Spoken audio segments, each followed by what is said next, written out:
வணக்கம். இது AI cinema செய்திகள். இசைப்பயணத்தில் 50 ஆண்டுகள், மன அமைதியை கொண்டு வருவதே இசை. இளையராஜா. சினிமா உலக செய்திகள்.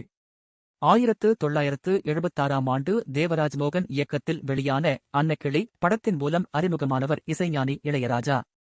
தமிழ் சினிமாவின் முன்னணி இசையமைப்பாளரான இளையராஜா, சினிமாவில் 1500 படங்களுக்கு மேல் இசையமைத்து சாதனை ராஜாவாக திகழ்ந்து வருகிறார். லண்டனில் சிம்பொனி இசை அரங்கேற்றம் செய்து புதிய சாதனை படைத்தார். இசையமைப்பாளர் இளையராஜா இசையமைத்து முதல் படமான அன்னக்கிளி வெளியாகி இன்றுடன் 50 ஆண்டுகள் நிறைவடைந்துள்ளது. இசைப்பயணத்தில் 50 ஆண்டுகள் கடந்த இளையராஜாவுக்கு பல்வேறு தரப்பினர் தங்கள் வாழ்த்துக்களை தெரிவித்து வருகின்றனர். இந்நிலையில் இசை உலகில் அரை நூற்றாண்டே கடந்த நிலையில் சென்னையில் செய்தியாளர்களுக்கு பேட்டி அளித்தார் இளையராஜா. இளையராஜா, உங்களுக்குதான் 50 வருடம். எனக்கு அப்படி எதுவும் இல்லை. அடுத்தடுத்து படங்களில் பணியாற்றி வருகிறேன். வருடம்தான் சென்று கொண்டிருக்கிறதே தவிர நான் அங்கேயேதான் இருக்கிறேன். நான் எப்போது எங்கிருந்து வந்தேனோ அப்படியேதான் இருக்கிறேன். நீங்கள் நினைவு வைத்து வாழ்த்து தெரிவிப்பது மகிழ்ச்சியாக இருக்கிறது.